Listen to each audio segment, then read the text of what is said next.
Hello, hello, all those beautiful faces. My name is Stephanie Edmonds. Welcome to Teaching Liberty. To live free, you have to think free.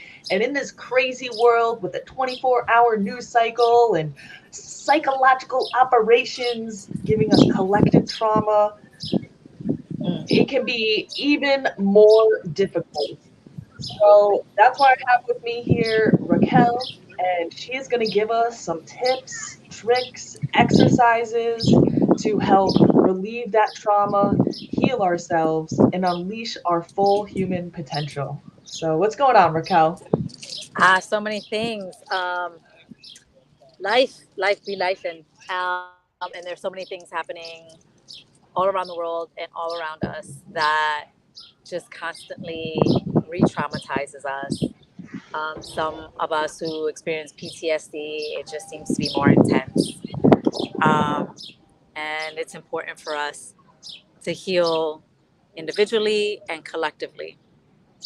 So. Yeah. And I've learned so much from you. I mean, we've known each other now for 3 years, almost 3 years.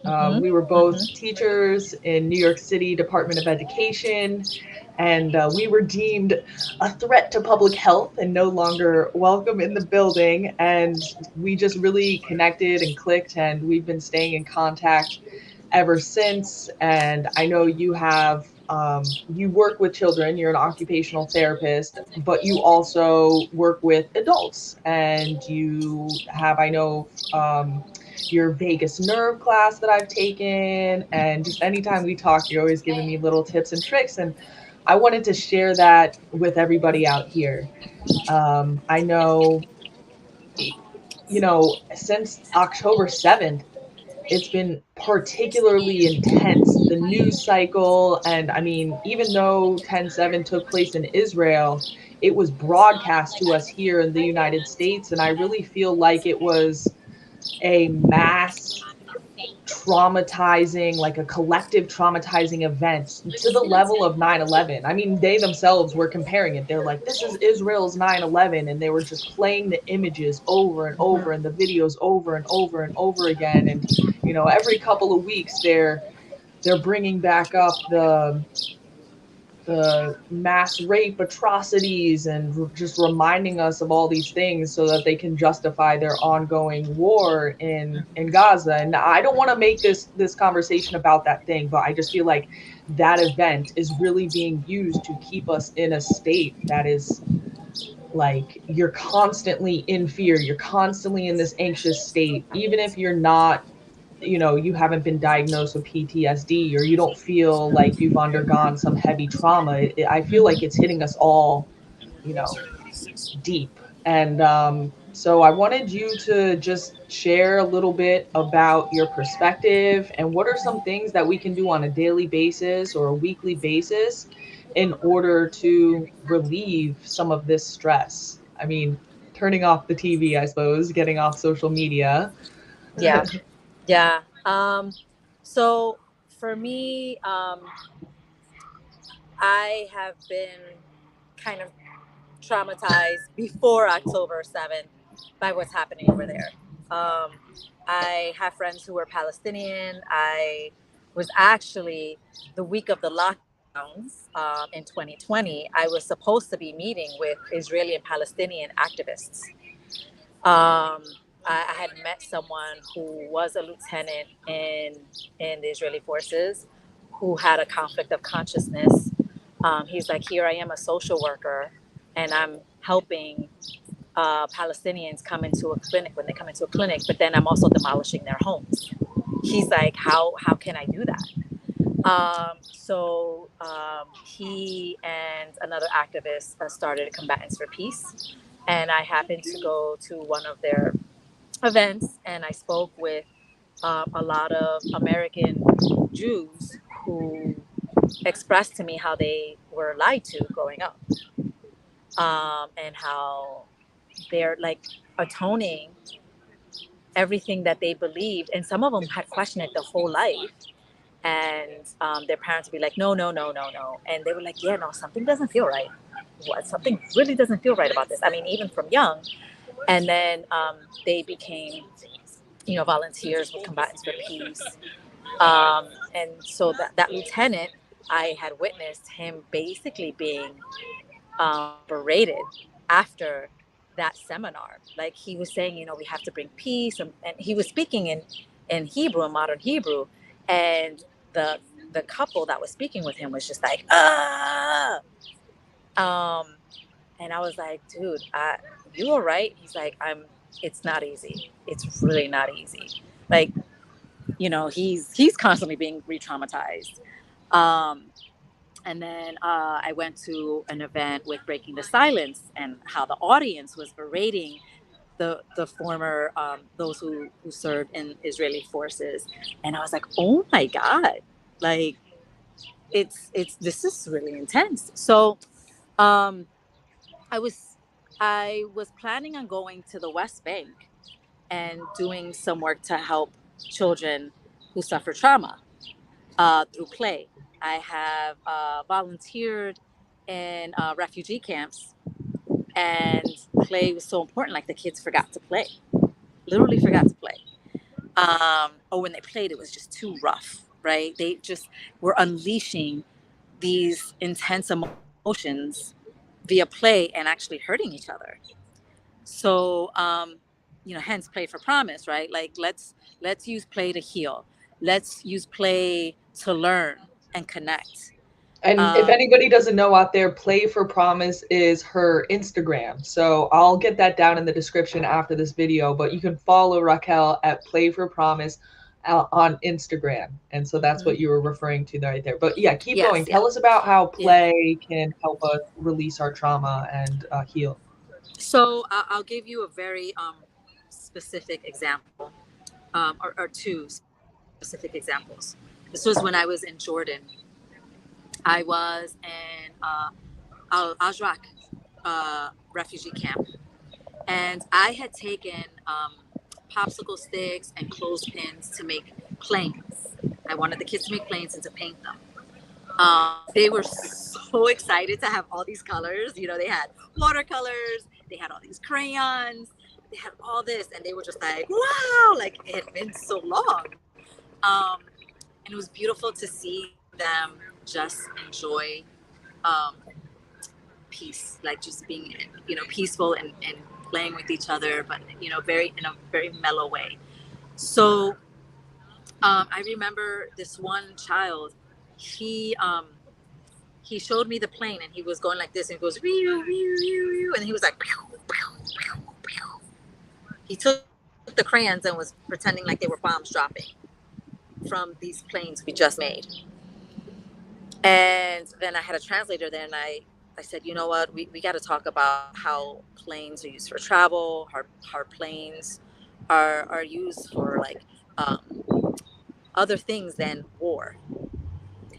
And he stopped doing that, and he started just pretending, it was just a plane, and things like that. And then the bus driver stopped me. He was like, thank you. And I was like, for what? He said, for reminding the kids that planes are not just for war. You're helping them heal for something you think is so simple. Like I really didn't think about it being that impactful until he stopped me, and he didn't even see that the kids were playing, as if it was like warplanes. I think he was actually from Syria, but I didn't get into a deep conversation. But for him, it was healing to see the kids play with planes and not seeing them as weapons. You know, Yeah. so that was really, for me, it was very impactful. And then like 2 days later, I was in Zaatari camp, which is the largest refugee camp in Jordan of Syrian refugees. And there was a little boy who drew a picture, and it was his house being destroyed, bombed. Everything was black. And he ran out. He showed me the picture. He told one of the translators there what it was, and he ran out. So then I sent one of the volunteers who spoke Arabic to get him and to bring him back. And I asked him to think of something that would make him happy. What does he want for his future that brings his heart joy? And it was very simple. He just drew him and his dad in the living room drinking tea with no bombs, just being in peace with his dad. And I had asked him to hang on to that. I'm like, this is what I would hope for you to hang on to. Um, and, you know, he was smiling more, and I had him take the picture. I'm like, you got to take the picture home and just reflect on this, because this is your future. You and your dad are going to sit peacefully in the living room drinking tea. No bombs. No one's going to come and bother you. So we could do the simplest things to bring calm, to bring peace. And we think it has to be something so outlandish. No, peace is so simple, um, if we just allow it. Right. It seems there's definitely something about the simplicity, the human connection, and sometimes it does take reframing the activity, right? So, like you were saying, you let the kids build the planes, and you let the little boy draw the picture. And then when you saw that they were releasing this trauma through it, it's not like you stopped them necessarily from doing that, but you used it as a point to have a conversation, to Mm-hmm. reframe it, and then say, hey, we can look at the planes as something that can allow you to travel and see other places in the world and imagine where you might go. Okay, this is what you drew, this was your past, let's draw your future, where do you want to go, building that bridge to the next thing.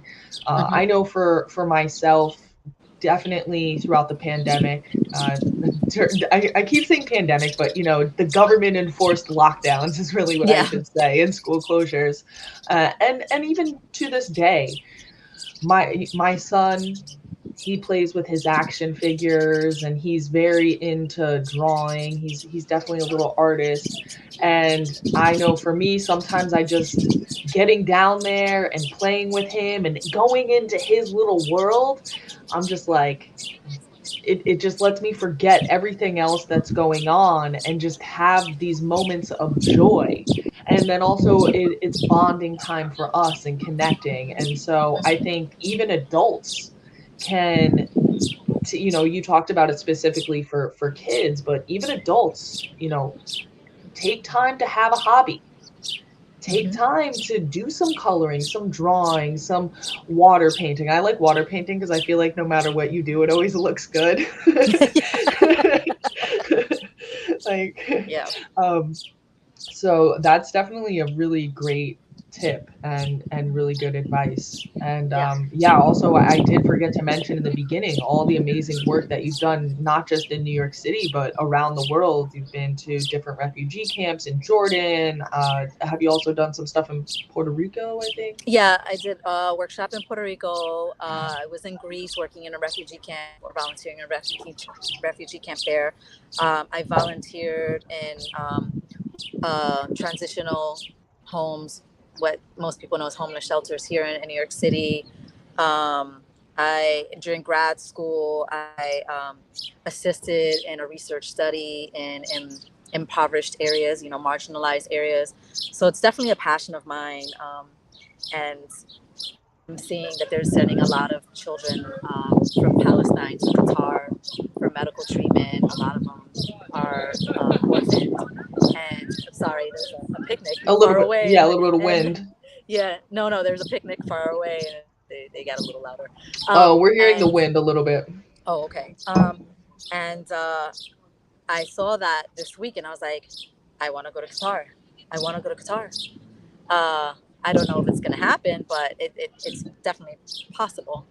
Um, and my passion is to do more of that. I wish there wasn't a need for it.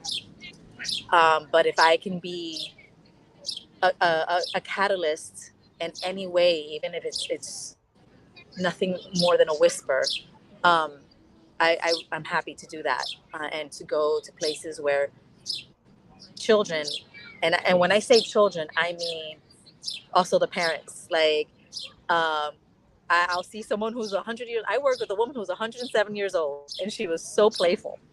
I'm like, oh my god, we are always children. We are always children.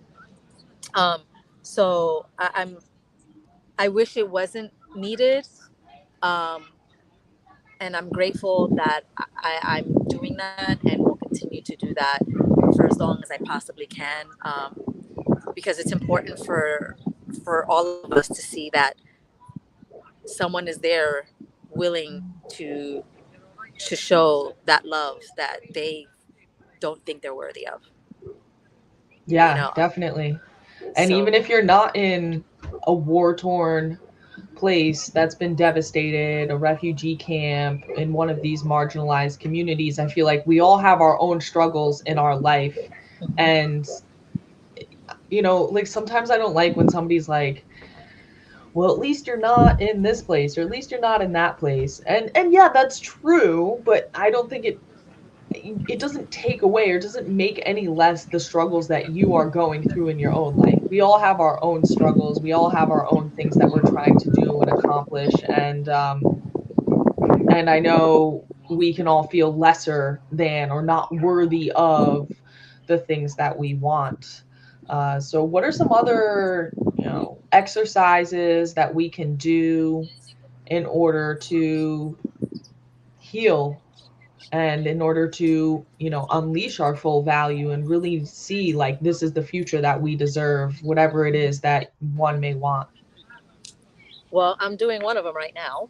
I'm grounding, so I got my feet in the grass, um, because the earth wants to heal. The earth wants to assist us in our healing. So one simple thing to do is put our feet in the grass. If you're by a beach, put your feet in the sand, in the sea, in the ocean. Um, it is it's magic, like just being out in nature and hearing the birds, and the trees. Just in the wind. It gives me peace. It brings me so much peace. So that's something we can all do. Yeah, I've been trying to do the grounding thing more often. Definitely whenever I go down, there's a park with a beach near us. Like on like my last lap, I'll usually do a walk. I'll take off my shoes and I'll do like a walk across the beach. It's probably like 200 yards long. And there definitely is something about the way that it centers you, the way that it connects you to the world. I mean, I do so much work staring into this screen right here, and I Yeah. know the blue light, like, unless I'm doing a live, I pretty much always have my glasses on because if I look at this screen for too long, I get really bad headaches and like I can feel my eyes already like straining and stuff. Mm-hmm. Mm-hmm. So, and it can be like disconnecting, like disassociating too, like the social media, like I always get confused when I am trying to figure out who somebody is in real life versus who they are online. Not just Yeah. because you project like whatever you want online, like a very nice narrow view of yourself, but just like like I had a really hard time when we were teaching online, like keeping track of who my students were and I like know. what, just like remembering who they were as the person versus who they were as some little square on my screen. Yeah. Um, And they got really so frustrated too. Yeah. yeah. Some of my kiddos, I remember they were like throwing things while Mm, we were in a session. And I was like, all right, mom, you may need to go for a walk now, or, you know, I'm, or I'd be like, okay, we're going to watch something on YouTube together.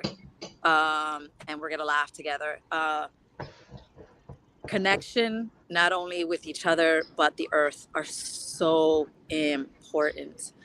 And that's one way, another way to heal that is huge, huge. We expect that to heal ourselves by ourselves.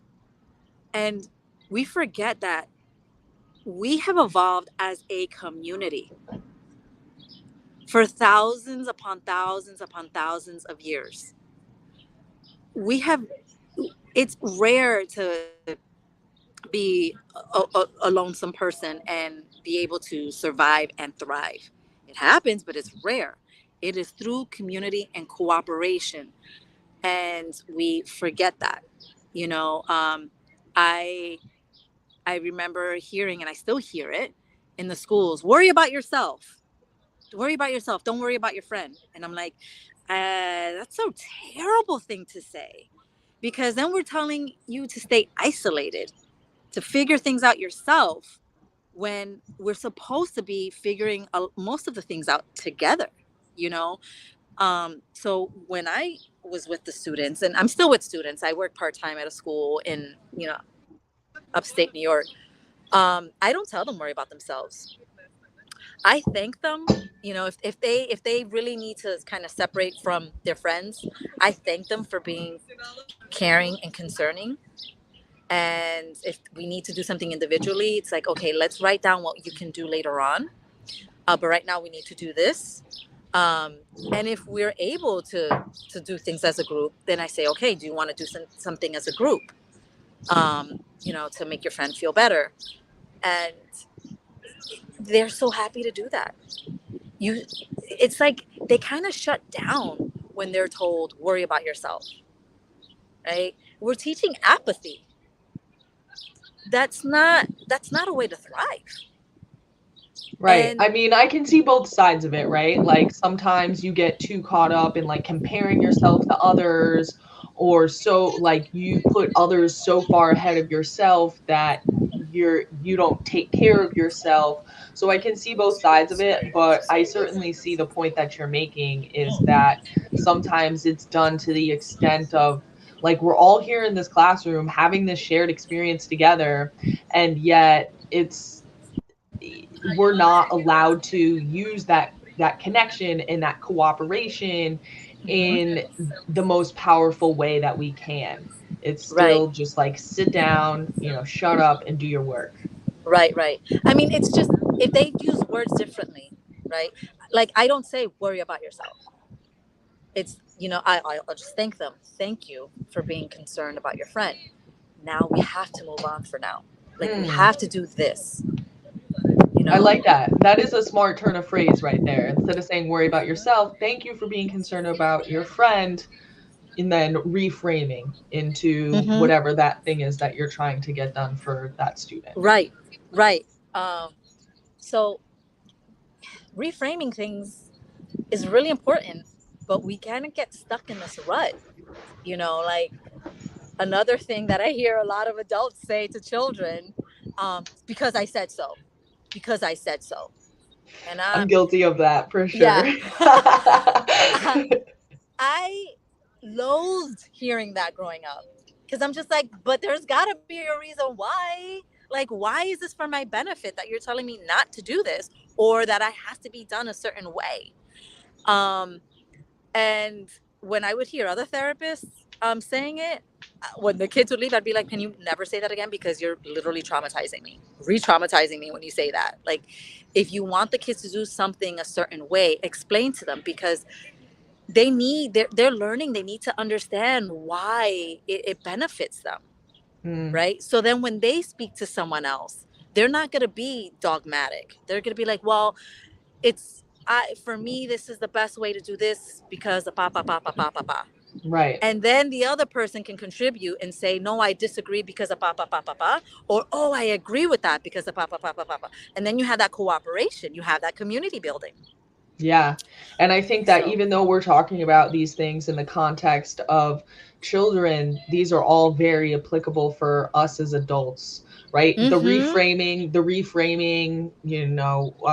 whatever it is that you might be thinking about, if We're all children. right. We're all And children.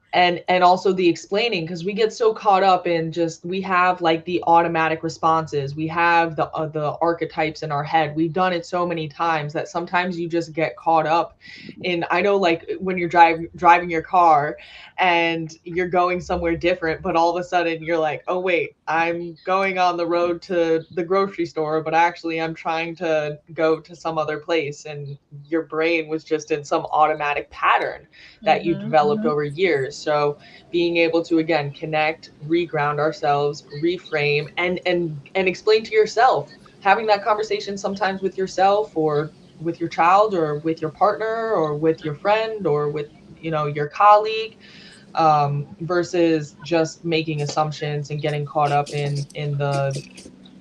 in the daily grind. Yeah. I mean, I will tell the children that I work with, I'm upset right now. I'm really upset, and I'm having a hard time controlling my emotions. Um, and they're like, really? Okay. And then they want to help. Then they're just like, what can I do? Am I misbehaving? And I'm just like, I know you're having a hard time too. But but I'm letting you know that I'm having a hard time. So maybe we both need to just be quiet for a little bit and just sit next to each other. A lot of the kids love Play-Doh when they were kind of upset or just kind of having a rough time. It brings them back to center. It kind of resets things. Hmm. So I'm just like, why don't you play with Play-Doh? I'll play with Play-Doh, or I'll do some drawing, and then in a few minutes we'll resume the work. Yeah, I try to do that with my son too, like on days when I'm tired or I'm just not having a good day or whatever. There's Mm-hmm. something else going on, adult business that he doesn't really need to know the details of, but I'm upset and I know that I'm kind of taking it out on him a little bit in certain ways. I try to tell him, "Hey, I'm having a tough time right now." And I feel like it makes him a little bit more aware. And Mm-hmm. then also then when he's having a hard time, then he You're uses modeling for that. him. Yes, and then he knows that, and where it's not an excuse for your behavior, but it helps the other person understand where you are, and it helps yourself understand where you are so that you can even be a little bit more conscious in this state where maybe you do Mm-hmm. just want to like lash out and yell or tell them to shut up and go away or whatever the thing is. So Yeah. yeah, just having those conversations and then apologizing too. Like I think that's so important, Yeah. whether it's parent to child or friend to friend or to one of your colleagues or associates, is Right. taking the time to be like, hey, like that was messed up of me, or whatever it is. Yeah. And I'll ask, like, what do you need me to do? What do you need me to shift? Right. I remember there was this kid that I worked with. He everything was, I'm sorry, I'm sorry, I'm sorry, but he would keep on doing the same thing over and over again. And I said, sorry is not enough. And he was like, yes, it is. I said, no, it isn't. When you're truly sorry, you're thinking about how to prevent it next time, because it hurts when you continue doing it. It hurts my feelings, it hurts your friends' feelings. And then we don't want to play with you anymore because you keep on doing it. So if you're going to say sorry, then we need to follow up with, what are you going to change? And he was upset for a little bit, and then the next session, when he would say, I'm sorry, and this is what I'm going to do now. Oh, that's so He sweet. picked it up real quick. The kids pick it up so quick. Yes, It's the adults need to adults that pick have a that hard up time. too, right? Yeah. Well, we have so much um, that we've kind of been indoctrinated with or experienced, that we have a harder time shifting, but the kids can shift real quick. That's why it's so important to do things when they're so young, so they don't end up having those issues when they're Yeah. older. What are some things, like I know you have your vagal tone or vagal nerve course that you Mhm. teach. Can you give us maybe one tip or trick? Like first of all, let's just talk about what the vagus nerve is really briefly and Mhm. why it's important to have good vagal tone. And then if you can give us an exercise to do that would help us maintain our vagal tone, because I know that's so essential for Yeah. being able to stabilize your mood and Mhm. even physically just Mhm. stabilize where you are in your space. So let's talk about that for a little bit. Yeah. So the vagus nerve is the 10th cranial nerve, and it is considered, or it is the wandering nerve. It's the longest cranial nerve. It innervates many organs and even our intestines, right? So it'll start from back here all the way down to our intestines. And when we have low vagal tone, so there's, you know, high vagal tone, which means you can sustain, you can, take a lot of stress and come back to center, right? When you have low vagal tone, you stay stuck in that longer, right? So, um, people who have experienced a lot of trauma, when they're upset, they may stay upset all day, all day. That's low vagal tone. They may start crying hysterically and can't stop. that's a sign of low vagal tone. So when you have low vagal tone, your body is in fight, fright, or flight constantly. Like, well, not depending on how severe the vagal tone, the low vagal tone is. But there are people who are in fight, fight, or flight constantly. A friend of mine worked at in the one of the borders, I think, between Guatemala and Mexico. And there was a lot of people. This was years ago. He told me this. There was a lot of people who were trafficked coming in, and they had experienced so much abuse, um, a lot of assault, children. And there was one kiddo. He said um, would eat with the right hand, and in the left hand would have a knife because he was that abused. Um, and it was all the time, and he was like ready to fight all the time. He had low vagal tone. He never felt safe. When you have high vagal tone, you feel safe, right? Because you can come back and you can regulate.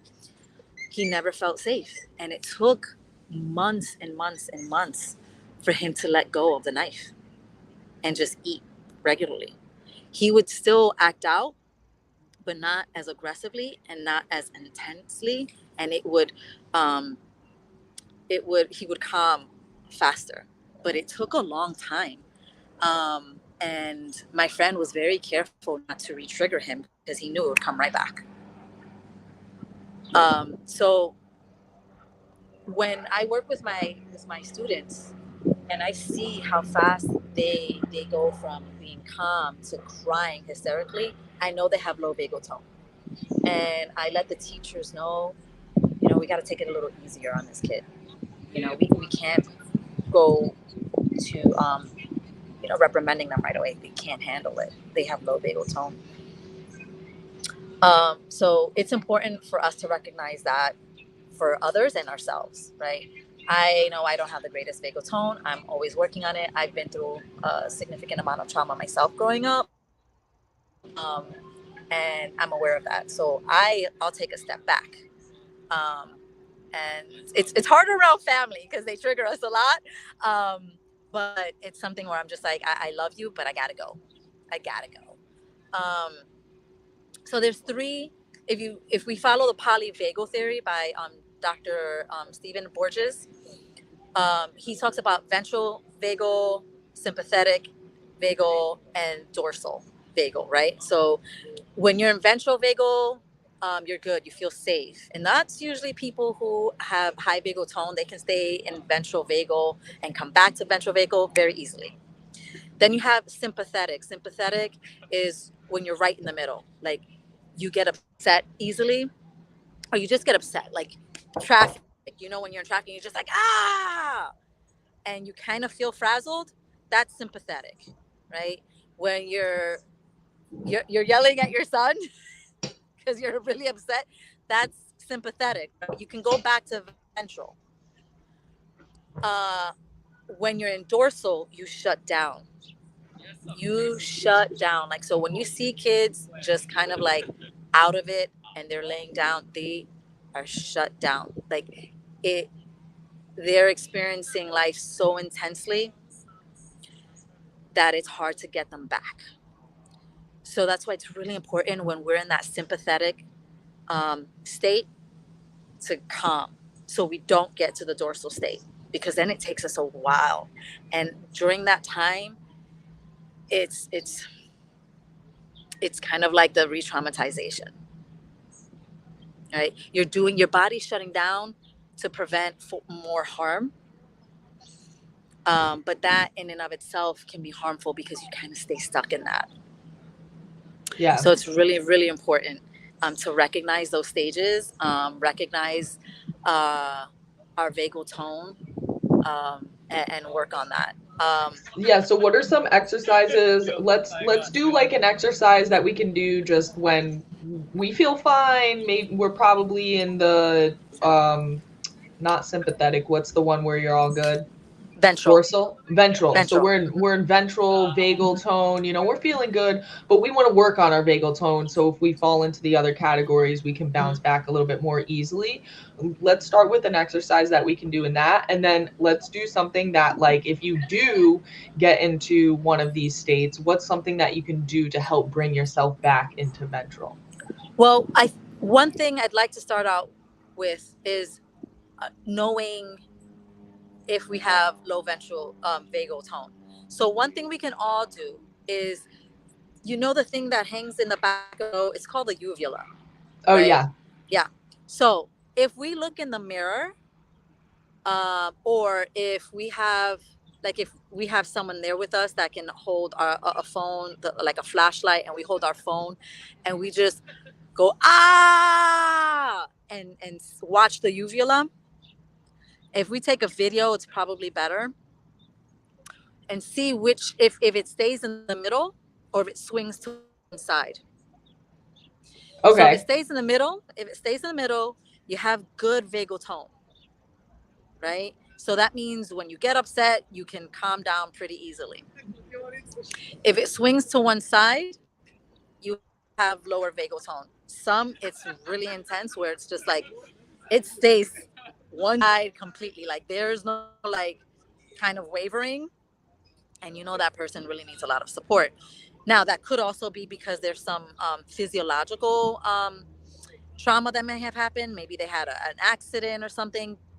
But if you haven't had that happen, that's still a good way for you to tell if something's happened. And Right. actually, I discussed this recently with someone who's a womb healer, and I told her that, or I told another group that I was working with, that my uvula was going to the left, which means my right side is what I really need to work on more with my vagal tone. And she came up to me afterwards and she was like, "How's your relationship with your dad?" And I was like, "What?" And she's like, "When there's something off on the right side, there's usually something with the masculine in your family. So you have to heal your divine masculine and maybe connect with your dad." My father passed away, but still through meditation, through prayer, and what have you, and speaking to him wherever he is. But I didn't think about that. She's like, "Yeah, you taught me about the vagus nerve and how to detect vagal tone, and now I'm seeing how that, if someone has low vagal tone and the uvula swings to one side, how that can help me as a womb healer Right. focus on whether they need to heal the divine masculine or feminine." So I just thought that was fascinating. Interesting. Interesting. Yeah. Okay, okay. We'll have to dive deeper into that. But just Yeah. for, the people out there who Yeah. want to, check out their vagal tone and where they Hmm. might be, they can go, ah, Yeah, and they can look do at their that. uvula, see if it's, going to one side or the other, Yeah. Yeah. if it's straight in the middle. Yeah. So, And all the right. kids will like that too, because they get to yell and not get in trouble. I You like to know? yell sometimes and not get in Yeah. trouble too. Yeah. So, what can we do? Uh, we can all hum. So I'm thinking of things that we can do at any time, any place, Okay. right? We can all hum. So sometimes I wake up in the morning feeling anxious, right? Really anxious. Like I jump out of bed. Mm. Again, I know that I need to work on my vagal tone. So I will hum. I will hum as I'm making my breakfast, as I'm preparing my lunch, as I'm getting dressed. I will hum.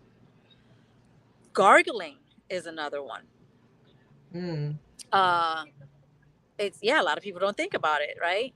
And if you gargle with salt water, you're also helping to cleanse, your throat, from bacteria that doesn't serve us. So gargling is a big one. Um, Connecting. It must be like something about the vibrations, right? Like Mm-hmm. when you hum or Right. when you like you can feel it in your body, like the whole, Mm-hmm. even just a Mm-hmm. little hum. And Mm-hmm. now that I think about it too, like usually when you hum, it makes you feel happy as well. Like it makes you feel good when you're humming. Mm-hmm. So I guess sometimes you naturally do it when you are happy. That's usually when I find myself Mm-hmm. humming, is like kind of when I Mm-hmm. am happy. But I suppose if you did it when you were just either neutral or not feeling well, it could help activate just a little bit of joy. And then there must be something also just about like the vibration, But right? That you get. absolutely, the vibration helps a lot. I actually have a device that I use with the kids, um, and it vibrates, and it's a vibration that's kind of deep, like the light vibration. A lot of the kids don't like that, right? Because it kind of just tickles, and it's just like, where's it Hmm. coming from? Where's it going? Yeah. But when it's a deeper vibration, it just penetrates. And I'll put it in the back of the head because that helps with blood flow as well, and that's where the cranial nerves exit and go down to the body. So I work with this kiddo who's 3 years old, who upsets so easily that he'll kick a lot. I mean, he's kicked me, and he's got a force. He's 3, but he's got a force. As soon as I put that device on, he comes and he lays down on me so I can put it on the back of his neck. So that's Right? something maybe like parents can consider too for their kids or even for themselves. And I think that we all know this, like, those chairs that have the, Mm-hmm. like, Uh, they're like not massager chairs, but a lot of them just like do the vibrations yes, kind of yes, things. I yes. feel like we naturally know that it is a calming thing. And Mm-hmm. so if we go out of our way to do this thing and not just do it, I don't know, when you're feeling really bad, it can be something that just helps you generally. Yeah, yeah. It does. The students that I work with, they may be happy, but that makes them feel even better. Like they're just like, I want to Yeah. feel calmer, so I'm gonna use this, and they'll just grab it. It's always on the table. They know that if they want to do it, sometimes they'll hold it, they'll hug it while they're doing their work because it helps them focus Mm, better. They're calmer. yeah. Um, I connection is very important. So I will hold the hands of the children that I work with, and I'll hum with them, and we'll make eye contact. I'll make it like a game. Like, let's see who can hum the longest, right? And then I'll like open up my eyes real big, and they'll open up their eyes real big, and they usually start laughing. So Mm, laughter is another way to stimulate the vagus nerve and to bring that calm. So here you're connecting, right? That's another. When you're connecting, that's another form of grounding. You're humming, so you're getting the vibration. You're making the eye contact, and when you make eye contact with people, unless it's like an intense eye contact, it's usually calming. And then you're laughing. not side eye on the subway where somebody's No, like not staring you down. exactly. Not like, yeah, yeah, Yeah, yeah, not yeah. like that, No, I right? understand what you mean. Um, And for people out there too, just a reminder, like you're an occupational therapist, so the students who you're working with, a lot of times they need help with those social skills connecting. A lot of times they mhm, need that direct instruction for how they're able to calm themselves and ground mhm, themselves mhm, mhm. and be able to control themselves when they're outside of your space. Right. A lot of times it's just a break from everything else that they're having going on, in their academic sort of things where they get to come in with you and work on some of these things that I think that we take for granted. Again, like even as adults, we can do these things. Like we need a reminder to do these things, to take that time to connect with your children, to connect with your partner, to connect with your friends in these types of ways. I know like it's guys don't really hold hands, but like plenty of girlfriends like hold hands, like Mhm, when they're hanging out, walking around. It's like pretty normal thing to do. mhm, mhm. So, But guys can hug. guys can Like hug. guys, I mean, they prefer to hug definitely over holding hands. But and hugging is so important, um, Mm. especially when you're hugging when you go to the right instead of the left because your hearts are communicating. Like you can Ooh. feel each other's heartbeats. Oh yeah, it's super like wow, it's amazing. So when um, I want to give a hug and it's someone's having a hard time, I'll say, "Can I give you a heart hug instead?" And they're like, yeah, just hearing a heart, Right. it just, And I right, like because how a you heart. always ask for consent too. Like that's another Mm-hmm. thing because I sat in on one of your sessions when we were making a video, and every single thing that you did, you always asked like you explain what you're going to do, and then you ask for consent to do it, and it's very yeah, there's consent the whole way, and how you Yeah. just explained too, like if it's whether it's your friend or whether it's a student, you ask like, hey, can I give you a heart hug? This is what it is. And I think that's probably an important part of the process as well, just in terms of that communicating, that collaboration, that connection. You don't just want to take somebody by surprise, especially if they're in a traumatic state. Or it's just like if you're even if you're not in a traumatic state, but you're just in the general, you know, grind of your day, it can be like kind of jarring if somebody just, you know, Comes comes up to up you and and just tries like, to I want give a you hug. a hug or like, Yeah. stares into Yeah. your eyes or Yeah. whatever Yeah. it is. Yeah. So, Yeah. or even too, like transitioning into being able to be a place where you're grounding. Like, you don't want to just like, I don't know, maybe you can just like run outside and do it, but like sometimes I need a little bit of a transition period or to like get myself up to doing that thing. Mm-hmm. But you don't want Mm-hmm. to take too long to like talk yourself out of doing the thing either. Right. Right. Right. And then hugging, uh, you know, a lot of the kiddos, they just want to hug you right away. Um, and when you see that it's they really need it, I don't pause. But other times I say, first ask if it's okay, Mm, because some people don't feel comfortable, right? right. So I do that with them, and then when they are coming up to me, it's like, did you want a hug? Yes. Okay. Did you make sure that I was okay with that? And then they'll ask. And sometimes, as a lesson, I say, right now I'd really just prefer a high five and a smile. Mm, You know, um, I try not to do that too often because a lot of the kids really do need affection. yeah, They're not getting it at home, but it's just so they know that they can't do that with everyone and all the time. right. You know. No, for sure. Mm-hmm, mm-hmm. All right, so we got the Another thing, humming, we got the hug. Yeah, humming, what else? the hugging, singing, and if you can sing with someone, again, there's connection, and then you end up laughing. Right? When you're by yourself, you don't laugh as much because it's just like, it's just me. But then when you're with someone else, you just bust out laughing. Yeah, Um, that is like singing in the shower. Like, let people sing in the shower because it's helping them calm, especially before going to bed if it's something they're doing before bed. Um, Hugging your ears. You start from the bottom and then you just hug going up, and you do it slowly, gently, right? And okay. it's I some people have said, wow, this just feels so good. I just want to sit here and do that. I'm like, yeah, keep on doing that. It's gonna keep you calm. It's gonna help you calm.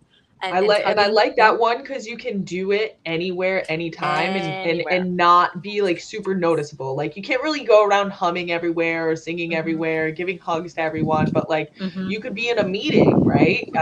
A kind of a stressful meeting, and you feel your adrenaline go or you feel your nerves go, and you can just sort of kind of like, nonchalantly tug on your ear, give yourself a little calming, and Mm-hmm. you Yeah, do it you could on the just push down here. train.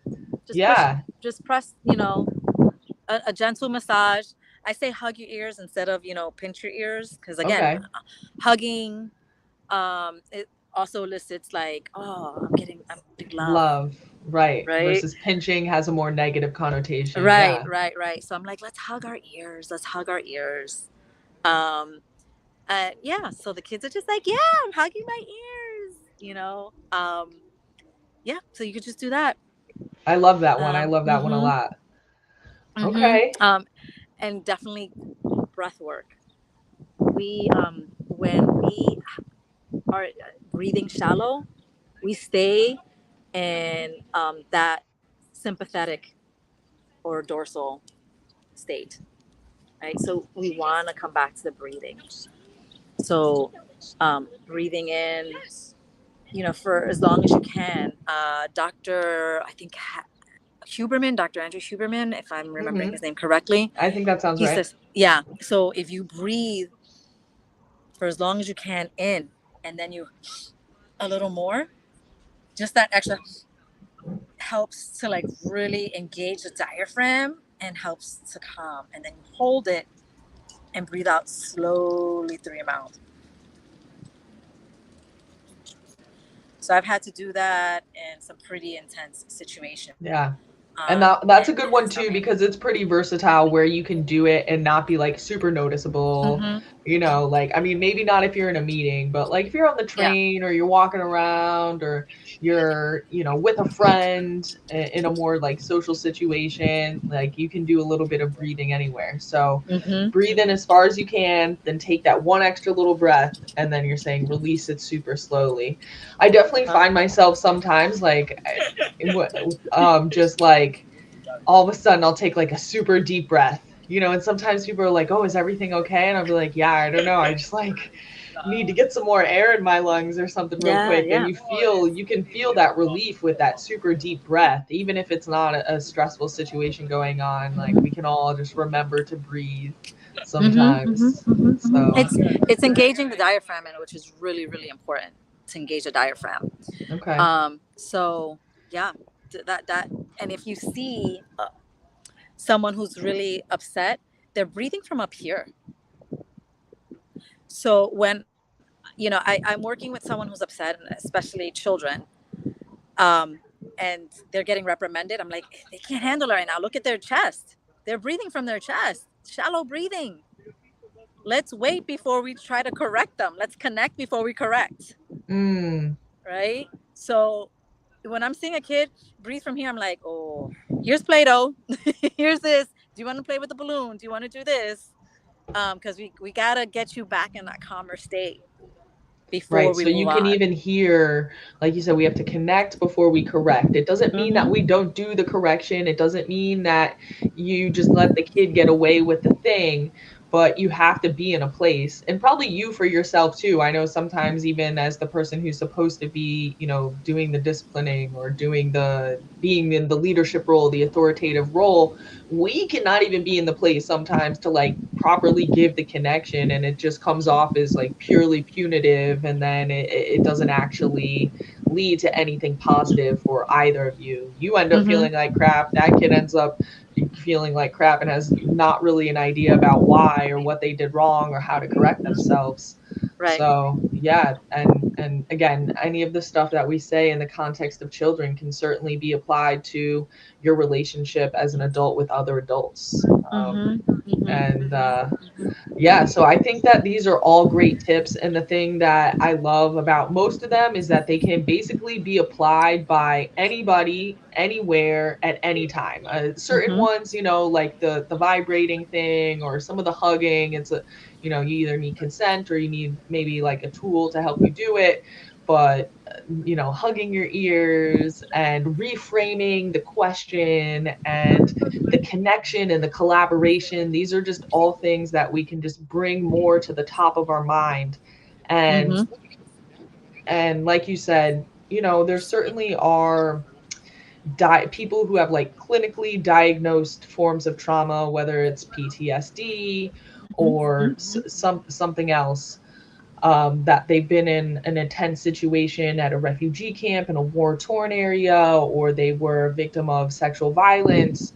Mm-hmm. But we are all being put through, you know, if you have a TV and you pay attention to the news to Mm-hmm. basically any extent, we are being put through these mass like collective psychological events. And I think 10/7 is probably the most recent like really big international one, but I'm sure there's been other ones on smaller scales. You know, I'm thinking 9/11, I'm thinking like the Challenger explosion that happened before I was born. But everybody always looks at that one as like, I don't know, like it was a horrible event. But the way that I'm like, I'm pretty sure that was a mass psychological trauma event where they like tried to trick us out of like why we didn't go to space ever again. Like, oh, Yeah. oh, did we ever go in the first place? I don't know. Yeah. Yeah. Yeah. I mean, it's possible. It's definitely possible. I mean, fear is very powerful. Mm, And I say the illusionary powers that be because we are powerful. The yes. illusionary powers that be use that. And that's why it's important for us to shut it off. That's why it's important for us to connect and have that community, to remind us that not everything is doom and gloom. There's, I say it pretty often. There's yin and yang and everything, right? So there's doom and gloom on the TV, but there's beauty and love in almost everything, that we can experience. So we have to make the choice to shut down what's bringing fear in our lives, and connect to things that bring love into our life. And And that's that's a why, constant practice. It's a constant practice. which is why I'm so grateful to have people like you in my life to remind me to do those things and to give me the actionable steps in order to achieve them and to remind me and keep me up to date. So I so appreciate you coming on here, sharing Yeah, this, thank hopefully you. with a broader audience. I know you're trying to do an event in New York City soon. Do you want to talk about Yeah. that? And just like, I know you Well, don't have a date yet, but I maybe don't have where to yet. people can find the information and just tell us about what you're trying to do. Well, because of how things have been infiltrated since October 7th, Mm-hmm. well, things have always been infiltrated, but more, I think, more in our face. I'm being very careful. So I'm Okay. inviting via word of mouth, Okay. and people that I know will invite other people who will not bring in fear and possible violence. I wish that wasn't the case. Um, but one of the moms that I had invited, I mean, again, this is to be determined when and where. Um, she, her child is her husband's Arab, and she's like, I don't think I'm gonna go to your event Mm. because I don't know who's gonna come if you're gonna post this, where anyone can come. And I said, no, I actually thought a lot about this, and it's going to have to be through certain networks that I invite, people, that I know will invite other people who are, are all about being, bringing peace, joy, and love. Um, Again, I wish that wasn't the case. That I just wish I could just blast it and then anyone can come. But I can't risk anyone, being harmed, especially the kids, because they're going to be really traumatized. Yeah, if that's the So, case. yeah. So the event, though, I will explain what the event is, for people who may reach out.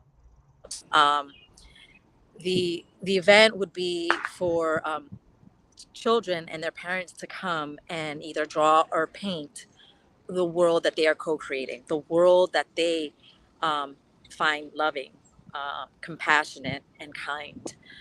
Going back to that little boy in the refugee camp who drew his house being bombed, and then he ended up drawing him and his dad having tea in the living room where there were no bombs, no war, right? Um, so that's what I want for the children. I want them to have this image that they can take home, and it can be a continued conversation with their parents. Their parents can frame the picture, and, when they're home together, they can say, or they can ask, what did you do today to co-create this world that you drew, that you painted, and what can I do as your mom or dad, your uncle, your aunt, a member of your community, do to help you co-create this? Where can you hold me accountable? Right? It's so important for it to be a continuous conversation, rather than it just be like you go and you paint one time.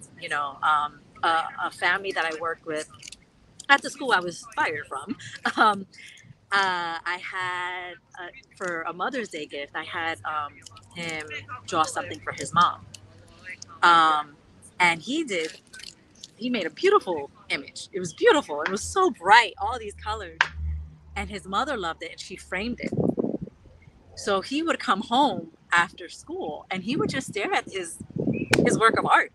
And he's like, this makes me so happy, mom. So Oh, that's so sweet. yeah. So that's what I hope for, for these kiddos. I've spoken to some people who are members of mosques, um, and churches. I haven't spoken to anyone from a synagogue yet, um, and they're just like, I love that. I love that. I would love to share that, at my place of worship. And I said, well, we got to be careful who we're sharing it with. If Yeah. someone is easily triggered, that's not someone we want to invite, because we don't know if they're going to be triggered by this. Well, I think we can set it up by word of mouth and then also Mm-hmm. maybe get you like a guest list or something where people have to Exactly. register for the event. I can definitely help Exactly. out with that. Terrible School says that's an awful sad state of affairs in the land of the free. I'm ready to go back to mature discourse again. And that is definitely what we're trying to do here on this channel, Teaching Liberty, the land of the free, trying to give people the tools and constructs that they need to navigate this world in a way where we can all live free, think free, and give all the glory to God. That's what we Yeah. say here. So I appreciate you. Ooh, got something in my throat right there. I appreciate you, Raquel, for coming on here, I appreciate sharing, you. yeah, your experience and all these really good tips and exercises that anybody can put into practice. Literally right now, when you get off this stream, you can, go practice your vagal tone. I'm about to go put my son to bed, so I'm going to make sure that we definitely Yeah. get that a little heart hug going. And Mm-hmm. I always definitely try to like say some encouraging things, words of encouragement, like right before I'm putting him to bed and remind him how, strong and handsome and smart Mm-hmm. and, whatever the thing is from the day. Yeah. Um, that, One thing, yeah. one thing that I've been doing before bed, um, I cup my hands together, and as my form of prayer, Okay. I said, the Supreme Creator, I'm breathing love into the world. I'm holding the world in my hands, and I'm breathing love into this world, that everyone heals. Everyone heals and feels this love. And that brings me peace before I go to bed. All right, so maybe we'll Yeah. do a little something like that tonight before bed. Well, I appreciate you. I appreciate everybody out there. Make sure you've hit that like button. Make sure you're subscribed to the channel. And yeah, hopefully we'll see you Thank you. back here soon. So remember, Yes. think free, live free,